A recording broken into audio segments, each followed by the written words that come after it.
Hello, Wild Wisdom Warriors. Hello, YouTube. Hello, world out there. Hello, welcome to my journal. This is Lily Kolosova. Today is out of all days is actually a Valentine's Day here in America. So, welcome to my journal, everyone. This is Lily Kolosova. Today is February 14th. 2020. Hello, everyone. So I'm going to talk a little bit today about it's Wild Friday, and since it is all about Valentine's Day, so here we go. Happy V-Day, darlings.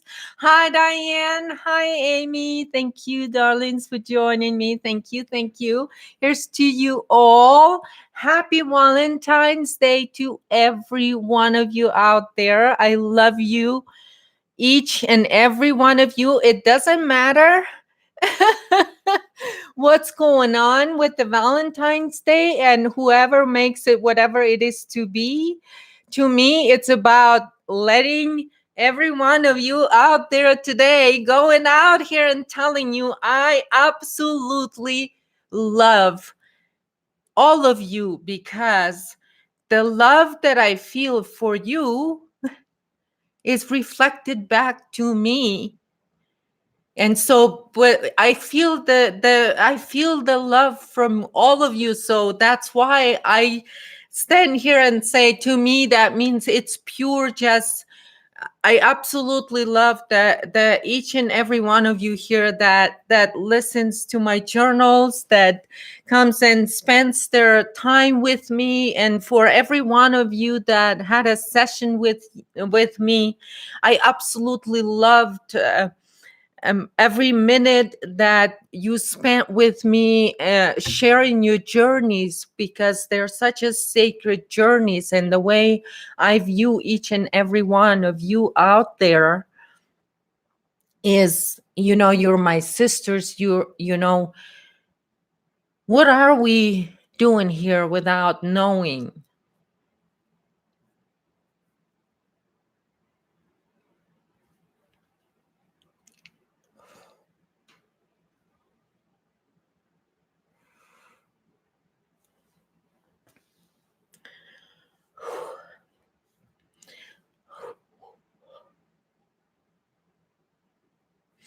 Thank you.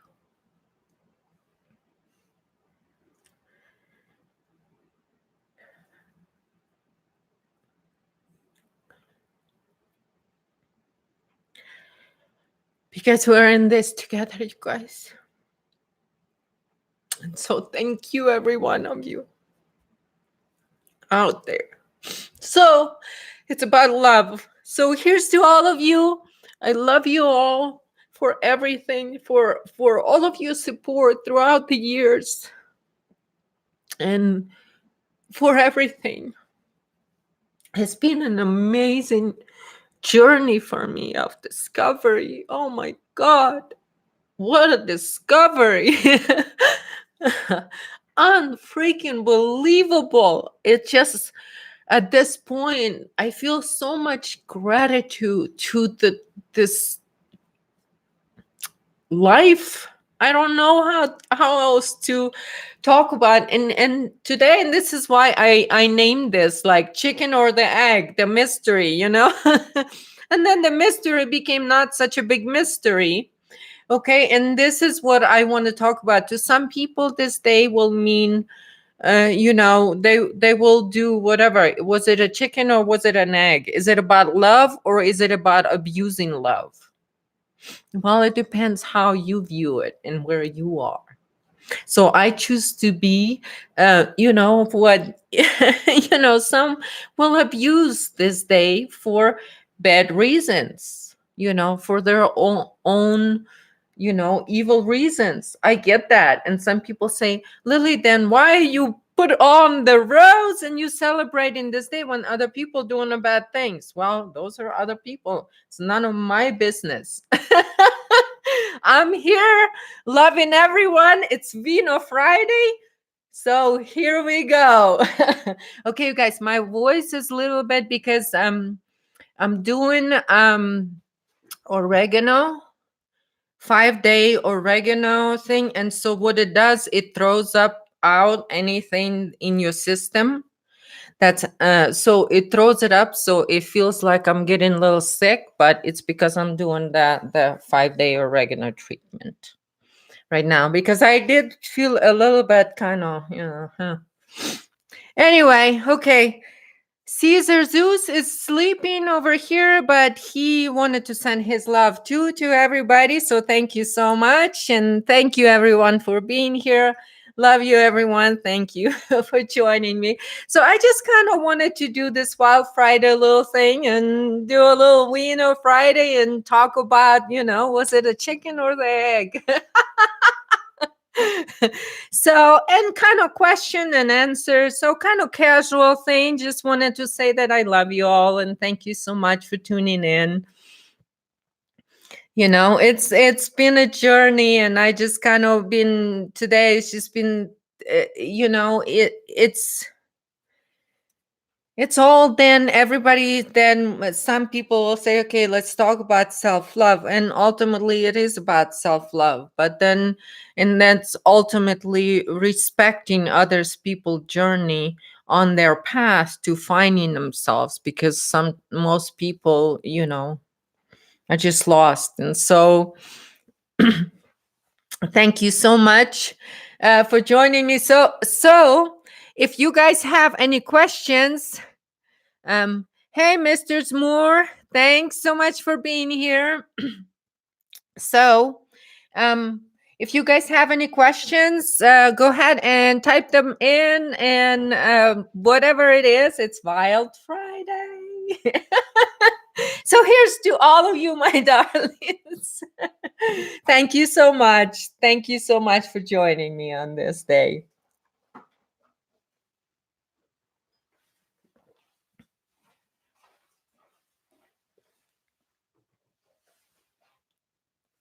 What's up? Okay. Okay.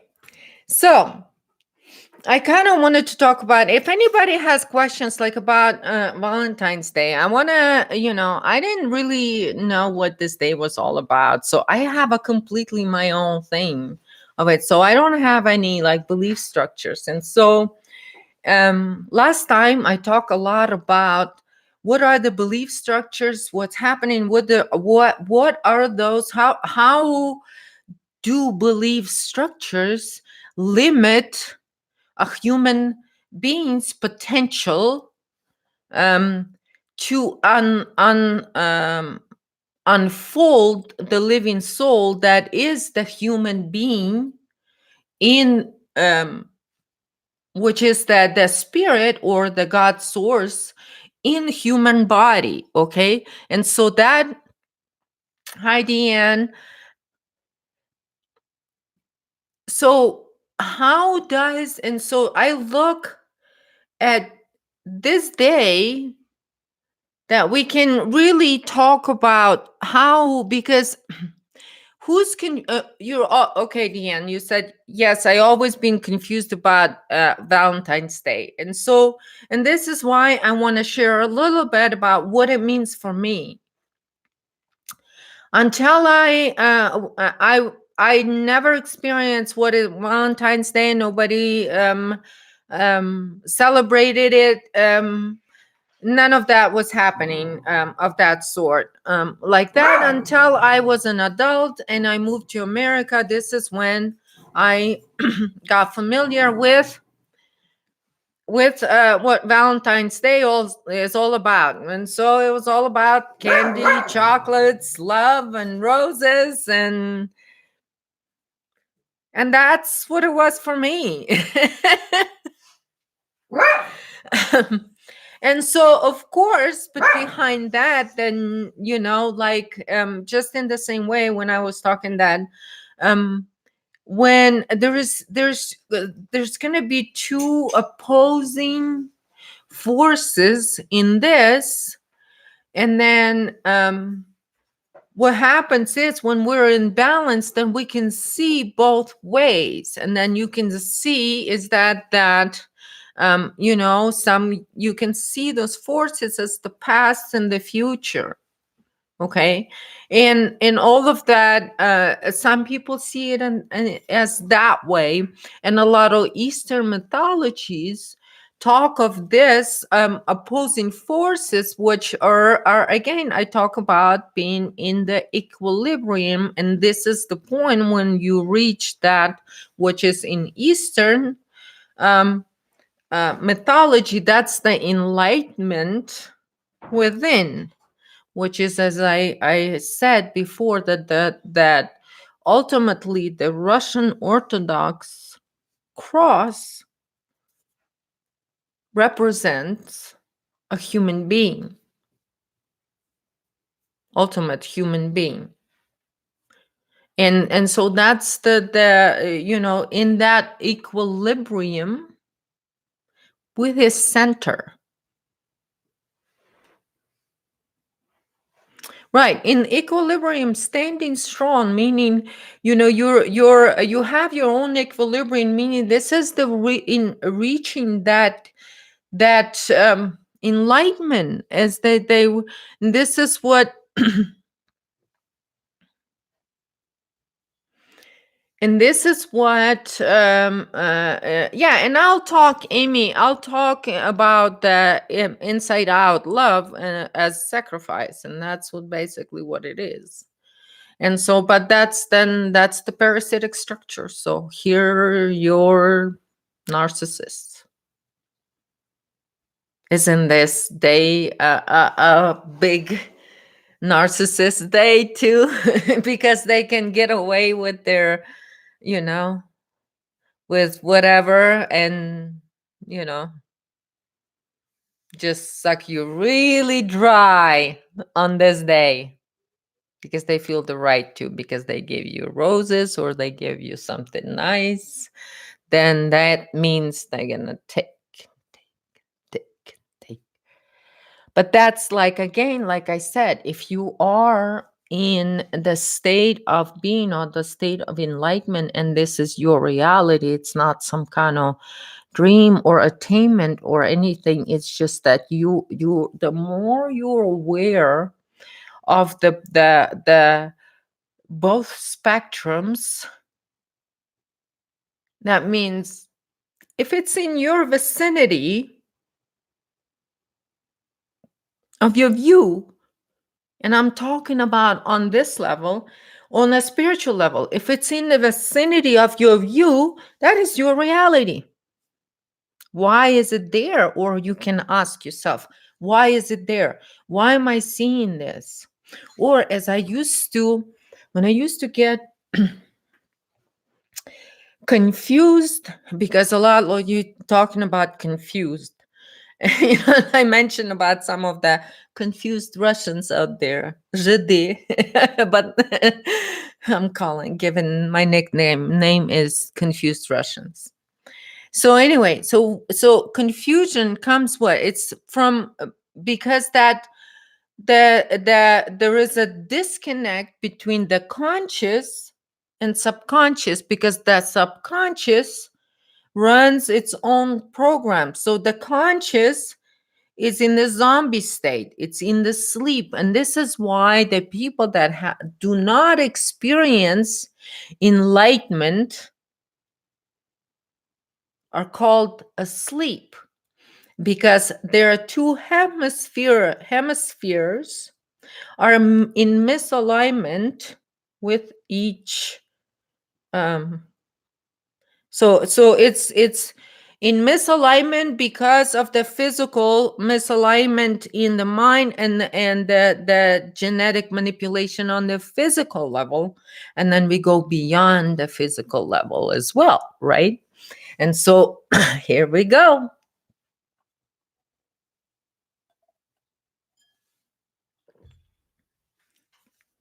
So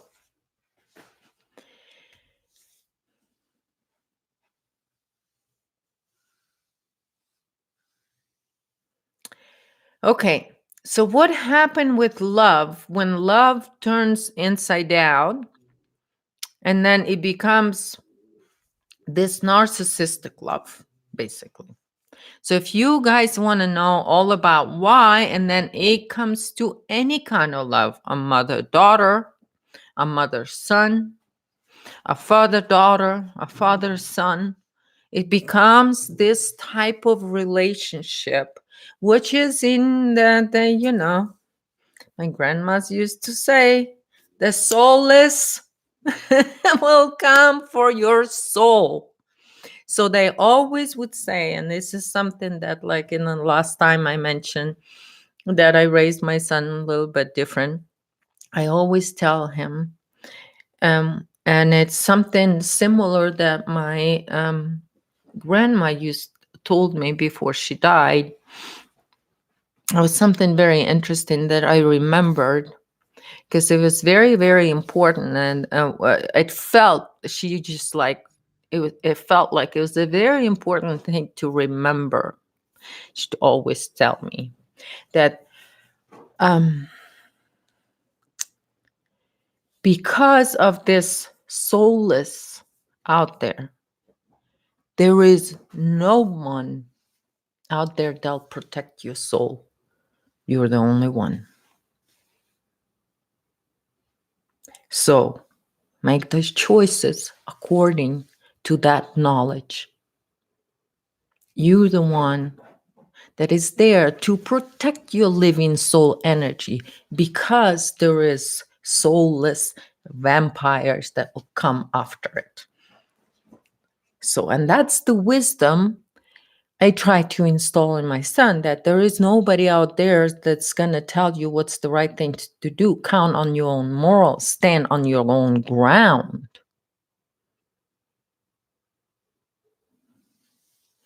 And that's basically,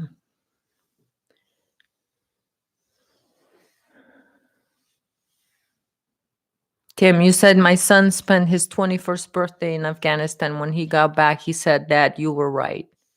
Yeah. My son's father served and got blown up in the Humvee.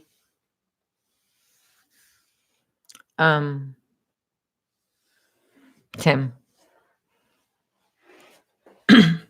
lost his knee and stuff, so had to do replacement and things like that. So it's just you know, and when he came back, he had a very similar experience. And this is what I said, some people will come to in their life, each and every one, it'll be individual to each in person.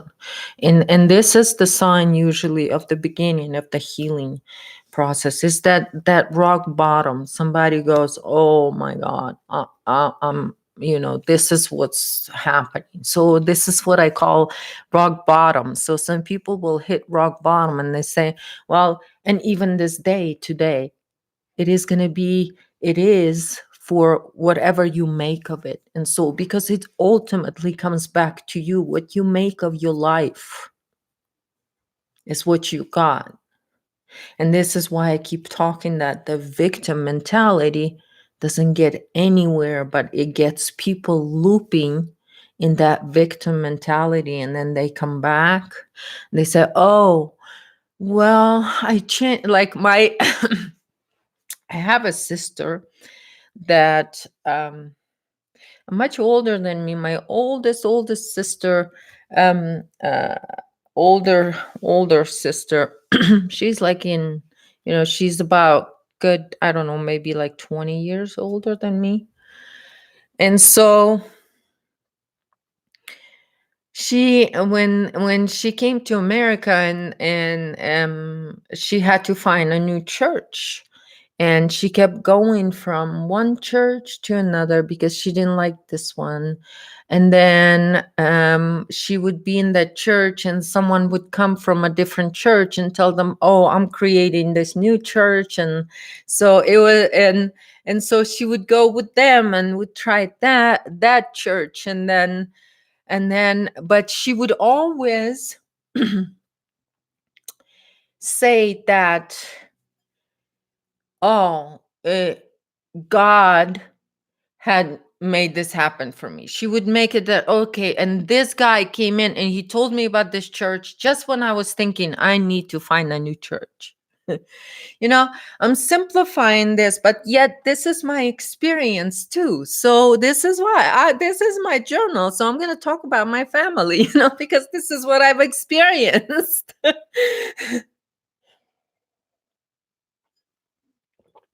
So she would do that. And then she would go to church, but and then by she would go for a while, but the reason she would leave is because and start looking for something else because she's not happy about something that's going on in that church. It's not according to her belief structure. And all she knows is that belief structure. So according to her, she couldn't fit here, fit there, but yet at the same time, every time she changed church, she acquired that or should give credit to God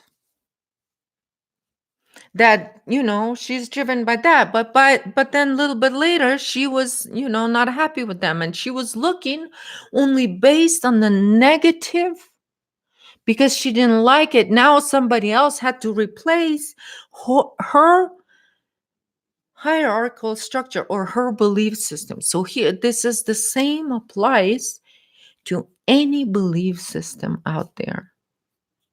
Okay? It's just getting replaced, the real thing getting replaced with something that is upside down, inside out.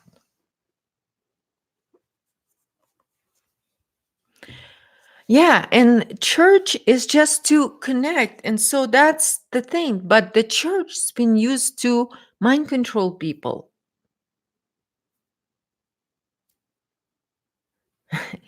Amy, the church is involved in cover up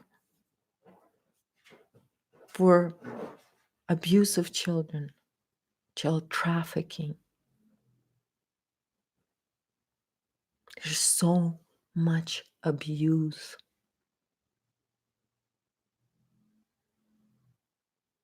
In church.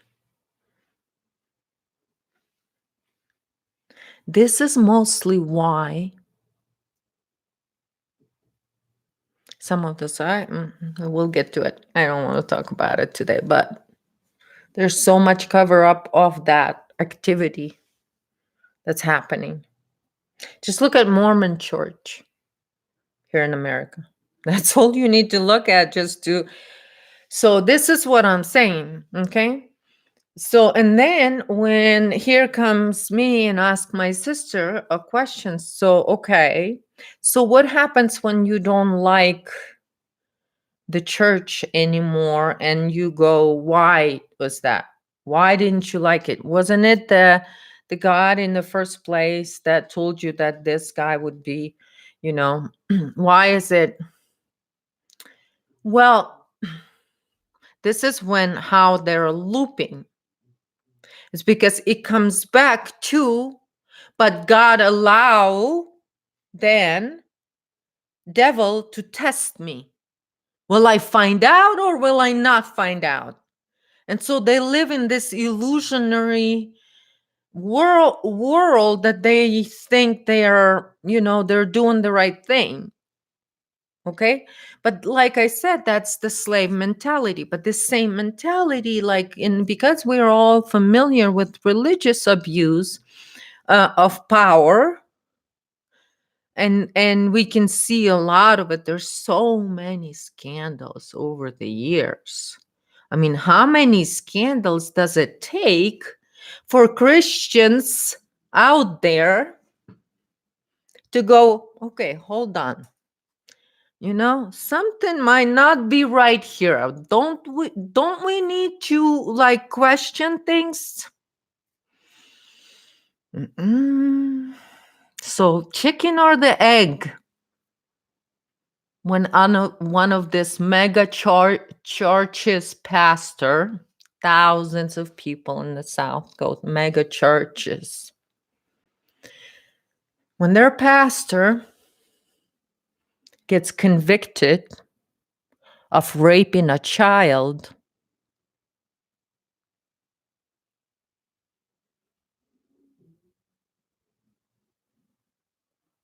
it just happened recently.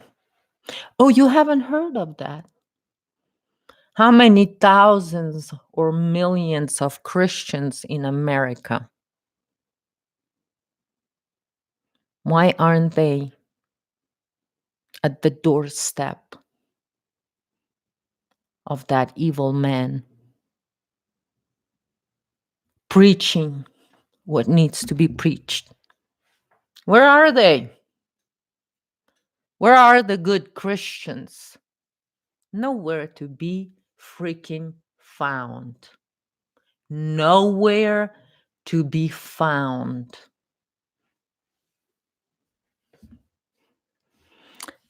They're all going to heaven. Special.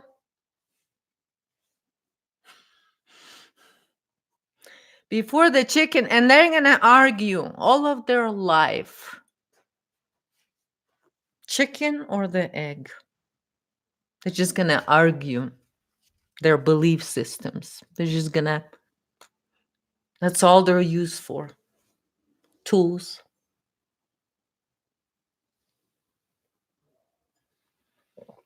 Tools of control, those pastors. And this is the kind of abuse they make them do to make them numb and dumb. So then they can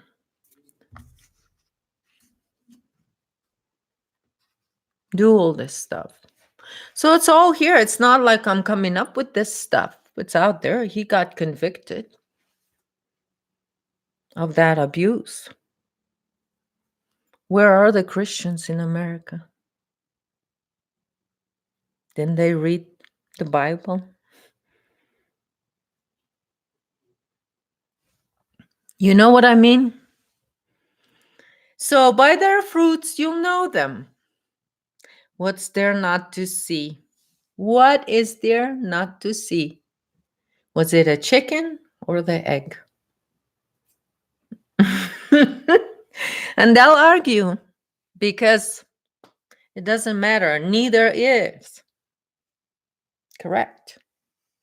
So, like with the chicken and the egg, the reason why I use that, because it went from metaphor to actually a scientific look at it. They've looked at it from scientific perspective. You can go out there and find it for yourself, everyone.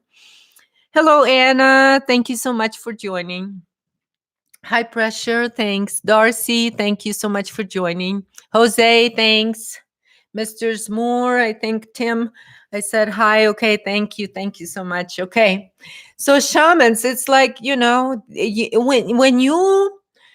you, like I said, it's nothing complicated. There's nothing great about that. It's just you have this intelligence. It's common sense. This higher intelligence that they're all waiting is going to hit them like a lightning. And all of a sudden, then they're going to become smart and start thinking for themselves. But all they get is entrapped and entrapped and entrapped more. So imagine now for that pastor to be at that position with one of those mega churches in America and committing that type of atrocious crime.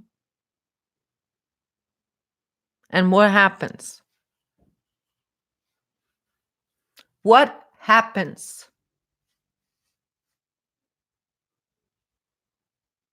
Cover-ups happen. Media.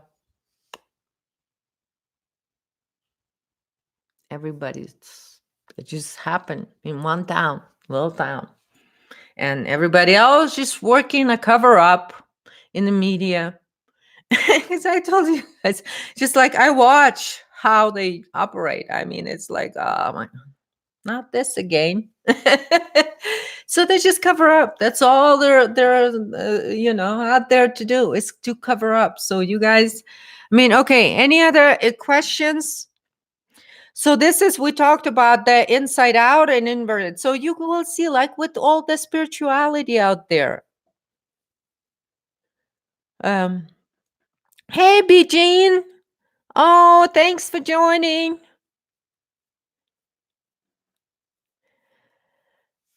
Amy, you said people don't want to be saved. Leave them be. I absolutely agree with you. Um, I absolutely agree with you. It's just it really is let them be. Like I said, when I was doing my thing in Earth Soul Group, people were doing their thing. I had a lot of people that were doing their thing. If I would have been paying attention and getting mad at them, I just knew they didn't know any better. So I just went about doing whatever I could because, ta-da, you can change whatever you can. And then what you cannot change, you just let it be. Let it be. And let it go. It ain't going to get you nowhere.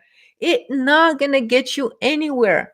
How many people had hit a dead end waiting for aliens?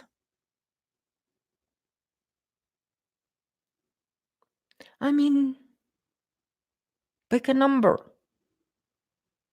How is that any different today? Take a look at UFO community. Go to YouTube here and go to Coast to Coast. And all they can talk about is aliens. Why? Why? Why? Here comes Lily. Why? Why? Why are you can only talk about aliens? Why? Why? Is that toupee is not a toupee? It's a little alien ship? And then he made it home in your brain? Is that why you only can talk about aliens? Coast to coast. That toupee is not a toupee, it's an alien ship. Pretending to be toupee. Disguised as a toupee. Same thing. Belief structures. Okay? And then those that had experience, they're in denial because they can't admit to themselves that that kind of technology, mind control technology, even exists. Why?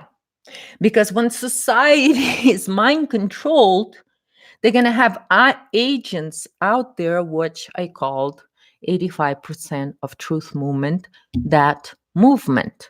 They're going to have agents in truth movement to protect that lie. Of course they will. And those that deny that the truth movement has agents, has deep state agents in it, are the deep state agents because they have to deny it. Because they're not telling you anything new. They're repeating something else from somebody else that usually they steal from someone else. They're not telling you anything new. They're not telling you what they're discovering for themselves. They're not telling you. Like last time, I didn't. When later I read a note, all of your discussions, and I read that somebody said that David Wilcock started talking about, oh, Putin and Trump is going to save the world. Oh, he's been talking about that since 2015, and I didn't see that. I would have got into the. Here we go. He's just stealing this from others. He's just copying parasites. Parasites. So so they're looking for something to make sense for their savior structure, because they don't know any other structures. Do you see what I mean? And this is what I mean. A slave doesn't know anything but slavery. So of course, of course he's gonna try to jump on the the Q train and pretend to know something about it, or that he's part of it, or whatever, because having that kind of ability, as they claim, such a this type of people. Okay, so let's talk about the infiltrators, pretending out there to be truth movement speakers. um Darcy, you said that they are agents, or do I know that they are agents? Oh, I know that they're agents. I don't just know. I've got evidence. A lot of evidence. There is a lot of evidence. Oh my. So much evidence. Evidence everywhere. So, how to control the truth movement, okay? It's very simple. And who controls it? Are those that always denying that it's been infiltrated. And then when it comes to that, and I said they drown one of their own for the benefit of the whole group staying safe. But then comes the next one, and the next one is sacrificed, and the next one is sacrificed or replaced or whatever, and keep going, and they keep reflecting. And you can see it in the political arena as well. It's everywhere. So, and this comes back to having your perception, just like in the beginning of this talk. I started with, what is your perception as individual, unique, authentic individual, a living soul that is experiencing reality, that is in equilibrium with all that it is. Imagine that. Is that state of being how it acts? What happens when human being is in that state of being? That's the self-empowerment. That's the self-empowerment. That's the ultimate path. And ultimately, as the totality of humanity moves in this evolution of reclaiming our own selves. So the rats will jump ship, and they'll use deceit. What do you think club idiots do when they go for their training? They train them how to deceive.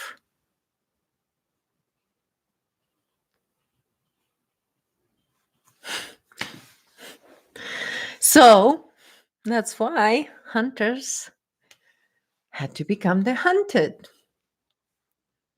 So that's why a lot of you will understand why behind the scene, or the invisible energy, yet it is visible to those that have the eyes to see.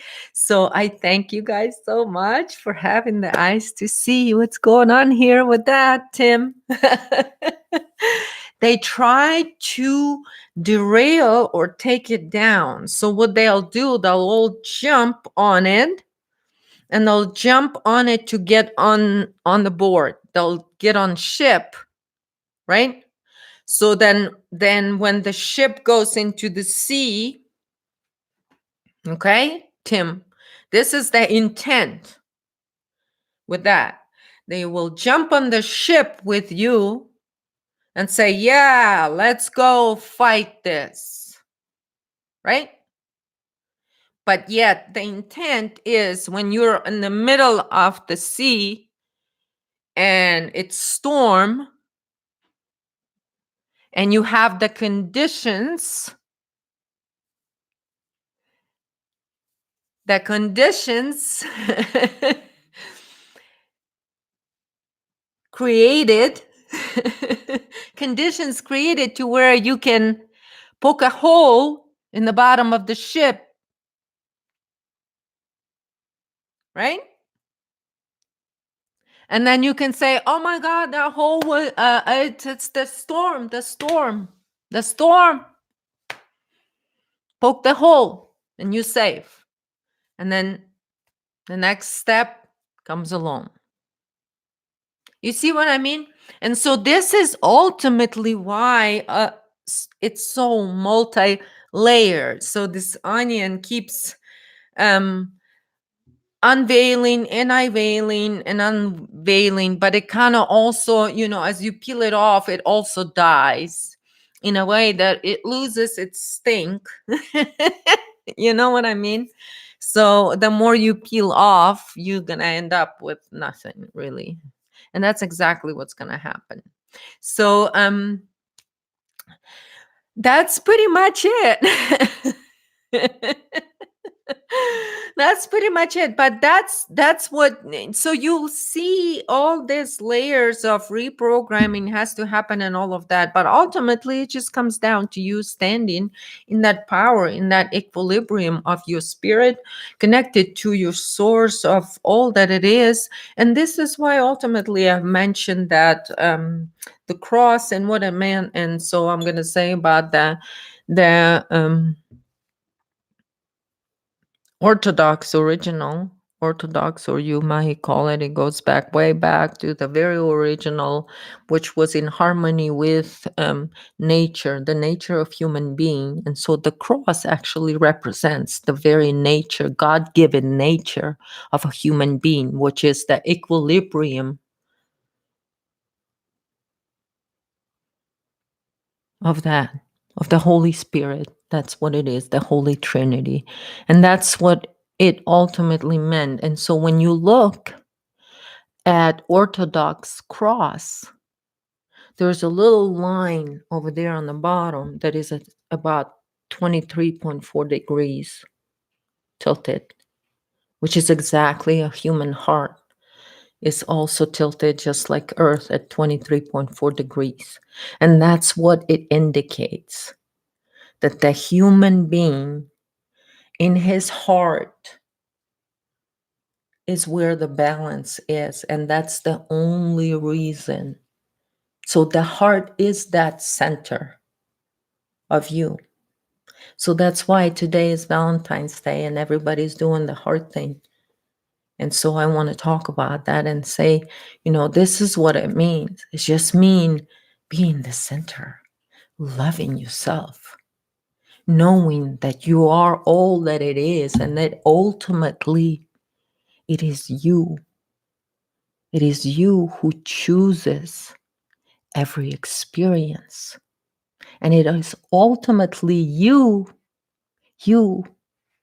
who chooses every breath you take here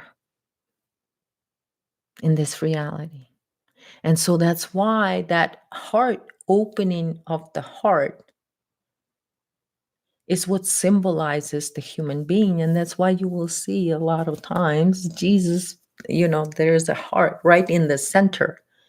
But yet, like I said, we know that human heart in physical form is not at the center, but I'm talking about energetic center. This is where everything, all this reality stems from that which many call that unconditional love. And so here's to all of you out there, may you experience this force of unconditional love in your reality. May each and every one of you experience that, not just today, but for eternity. I love you all so much. So thank you so much for joining me. Here's to all of you. Go out there, have a beautiful, beautiful Valentine's Day. It's your reality. Make it whatever it is for you. I love you guys all. Until next time. Mwah. Mwah, mwah, all. Bye, everybody.